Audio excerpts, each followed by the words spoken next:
Oye, hay otro antecedente que llama la atención y que lo conversábamos en un inicio, que es lo que se relaciona con los padres de ambos imputados y este ofrecimiento de 2 millones, 10 millones, ya no sabemos qué ofreció finalmente Germán. A ver, partamos diciendo que Mitzi Bustos y Francisco Huayquipán van a tener que ir a declarar en este juicio.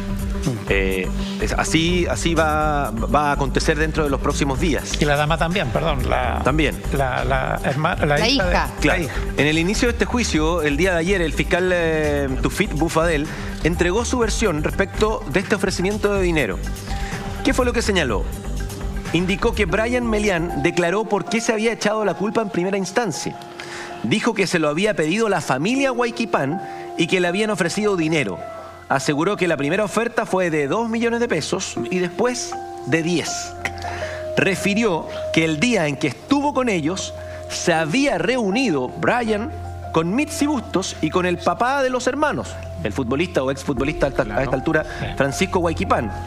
También había un abogado que después le dijo lo que tenía que hacer y echarse la culpa. Ahí está. O sea, en este ofrecimiento de plata estaban los padres de los Huayquipán. Claro, con un profesional. Según Brian. Según Brian. Desde ese punto de vista, y aquí le preguntamos a los abogados que están, uno en el Centro de Justicia y otro que está acá en el estudio, ¿podrían enfrentar la justicia Mitzi Bustos y Francisco Huayquipán, padre, al haber estado presente en este ofrecimiento de dinero? Claudio Rojas. Mira, para mi gusto, como se ha presentado la acusación y ya los temas más o menos están decantados, yo creo que esa arista no fue realmente agotada. Esa arista, para mi gusto, fue investigada, tal vez fue desechada. Se presenta como una eventual teoría para justificar lo que hizo Brian, pero yo creo que el Ministerio Público tampoco cuenta con ningún tipo de prueba que permita acreditar fehacientemente esto.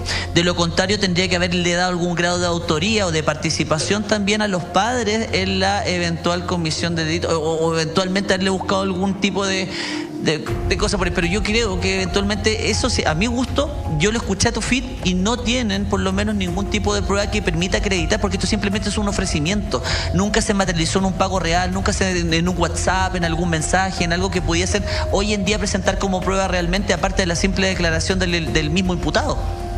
Ahora, Claudio, tú alcanzaste a escuchar parte de las declaraciones que acaba de emitir Gerardo Huayquipán, porque tengo entendido que en algún minuto se refiere a lo que sucede al día siguiente del asesinato de Leopoldo Sores, como que van a trabajar en la panadería, siguen haciendo como una vida normal, ¿o no?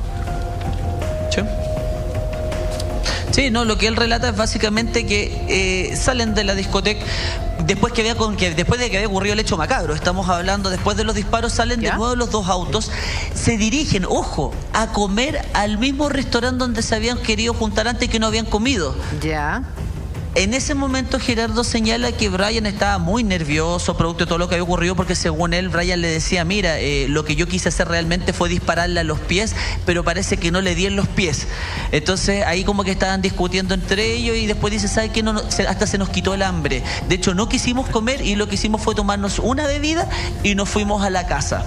Él relata que se acostó a dormir tranquilamente, que de hecho Brian Melián se fue a dormir en la pieza de Francisco, que ellos durmieron juntos allá y que él en definitiva al día siguiente se levanta y va a la panadería a trabajar como cualquier día. Que ojo, en la mañana de hecho dice, me desperté por los gritos de mi papá porque mi papá fue a increpar a Francisco por lo que había ocurrido.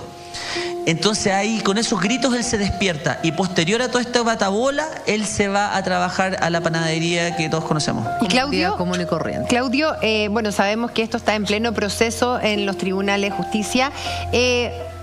¿Qué probabilidades hay que hoy día queden en prisión preventiva? Porque además lo que yo encuentro más increíble es que el padre de Leopoldo Sores, en el fondo, él ha estado siempre ahí. Y él ve que, claro, ya su hijo lamentablemente murió hace más de 2 años, pero hoy día no hay nadie ni siquiera en prisión preventiva. Entonces, ¿qué posibilidades hay que hoy día ellos sí queden en prisión preventiva?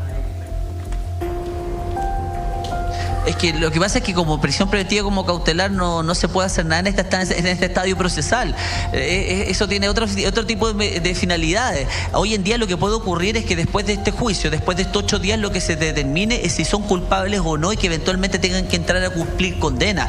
Las cautelares que ellos tienen hoy en día son las que tienen fijadas, arresto domiciliario, total o parcial, y esas son las cautelares que están hoy en día. Hoy en día no van a venir a modificar las medidas cautelares en mitad del juicio.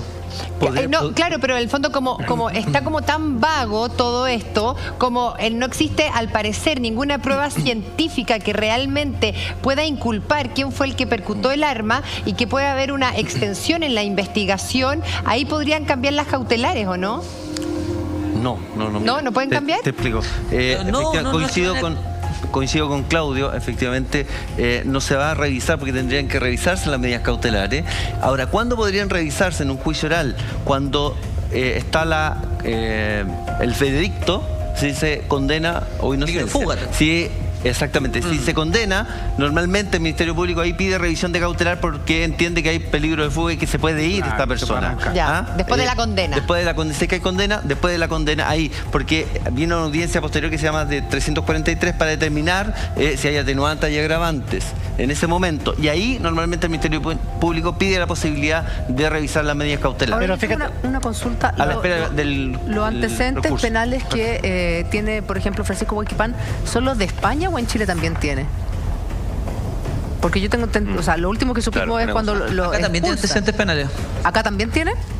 Sí, ¿por qué? Claro, que por algo es el amigo el que se inmola supuestamente por él porque tenía su hoja de antecedentes limpia. Eso es lo que yo tengo entendido. Claro, pero acusado de asesinar a alguien, digamos. No, o sea, yo puedo tenía por disentir dónde. porque lo que leo acá, yo dice circunstancia modificatoria de la responsabilidad penal, a todos se le reconoce irreprochable la conducta anterior.